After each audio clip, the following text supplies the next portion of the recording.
நாள் 29 கவன சிந்தனைகள். பரிசுத்தாவியின் வரங்களிலே நான் திறம்பட செயல்பட விரும்புகிறேன்.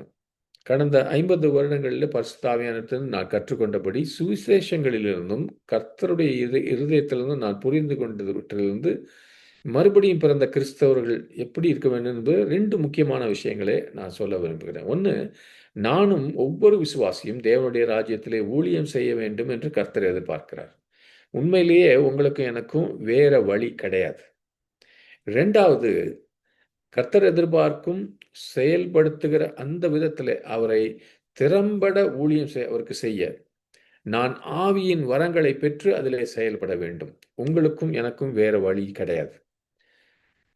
அவர் திரும்ப ஒரு நாளில் நமக்கு பலன் அளிக்கிறவராகவோ நியாயாதிபதியாக வருகிற இயேசுவை நம்ம சந்திக்கும் போது நமக்கு ஒவ்வொருவருக்கும் அவர் கொடுத்த தாளந்துகளை, நேரங்கள், வாய்ப்புகள், வரங்கள் இவைகளை பயன்படுத்தி நாம் செய்த ஒவ்வொன்றுக்கும் கணக்கு கொடுப்போம் என்று இயேசு நமக்கு கற்பிக்கிறார்.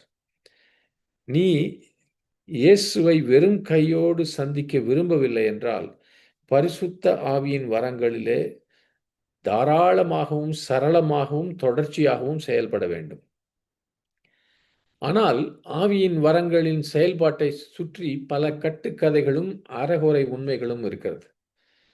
ஆனால் எனக்கு உண்மையான முன்னோடிகள், முன்மாதிரிகள் இயேசு கிறிஸ்துவும் சுவிசேஷங்களிலும் அப்போஸ்தலர் புத்தகத்திலும் உள்ள அவருடைய சீஷர்களுமே. அவர்கள் அனைவருமே, அதில் ஒரு விதிவிலக்கு கூட கிடையாது, அனைவருமே பரிசுத்த ஆவியின் வல்லமையிலும் வரங்களிலும் செயல்பட்டார்கள். லூக்கா 9 முதல் 2 வசனங்களை பார்க்கும்போது இயேசு அந்த 12 சீஷர்களுக்கும் எல்லா பிசாசுகளை துரத்தவும் எல்லா நோய்களை குணப்படுத்தவும் வல்லமையும் அதிகாரத்தையும் கொடுத்து அவர்களை அனுப்பினார். இதில் யூதாஸ் காரியோத்தும் அடங்கியிருக்கிறான். எனவே அவர்கள் நற்செய்தியை பிரசங்கித்து நோயாளிகளை குணப்படுத்தினர் என்று பார்க்கிறோம். அடுத்த அதிகாரத்தில் லூக்கா 10 இயேசு மற்ற ஒரு 72 சீஷர்களை தேர்ந்தெடுத்து அதையே செய்தார்.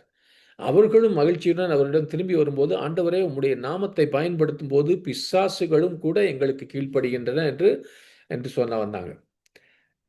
இதுல சில அற்புதமான காரியங்களை கவனிங்க. இந்த காரியங்கள் அப்போஸ்தலர் 2க்கு முன்பாக செய்யப்பட்டது. வரங்கள் இயேசு கொடுத்த குறிப்பிட்ட ஊழியத்திற்காகவும் அந்த கட்டளைக்காகவும் செயல்பட்டது. இந்த இடத்துல இந்த 72 சீஷர்களின் பெயர்களை கூட நம்ம அறிந்து கொள்வது நமக்கு முக்கியம் என்று தேவன் கருதவில்லை.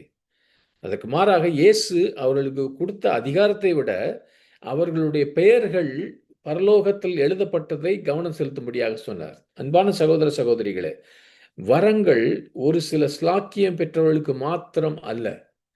ஆம், தீர்க்க தரிசனம் தரிசிகள் என்ற ஊழியங்கள் இருக்குது. அவர்களுக்கு ஒரு சிறப்பு அளவு தீர்க்க தரிசன வரங்கள் இருக்கும். ஆனால் தீர்க்க தரிசன வரம் அப்படிப்பட்டவர்களுக்கு மட்டுமே என்று அர்த்தம் இல்லை.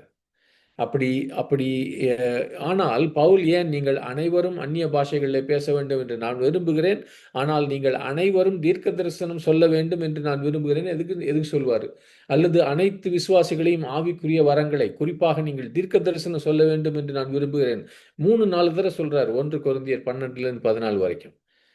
எல்லாரும் தீர்க்க தரிசனம் சொன்னா நல்லா இருக்கும். இயேசு தம்முடைய 12 72 சீஷர்களையோ ஒரே ஒரு வரத்துல மட்டும் கட்டுப்படுத்தவில்லை. அவர்கள் அனைவரும் சுவிசேஷத்துல திறம்பட பிரசங்கிக்க தேவையான அனைத்து வரங்களோடும் அனுப்பப்பட்டார்கள். வருகிற நாட்களிலே நாம் ஏன் வரங்களிலே செயல்பட தயங்குகிறோம் என்பதையும் சிந்திப்போம். சுய உணர்வு, பயம், சோர்வு, தவறான போதனைகள், தவறான முன்மாதிரிகள், இப்படிப்பட்ட காரியங்கள் இருக்கலாம். ஆனால் இன்றைக்கு நான் இதை மட்டுமே அறிவுறுத்த விரும்புகிறேன்.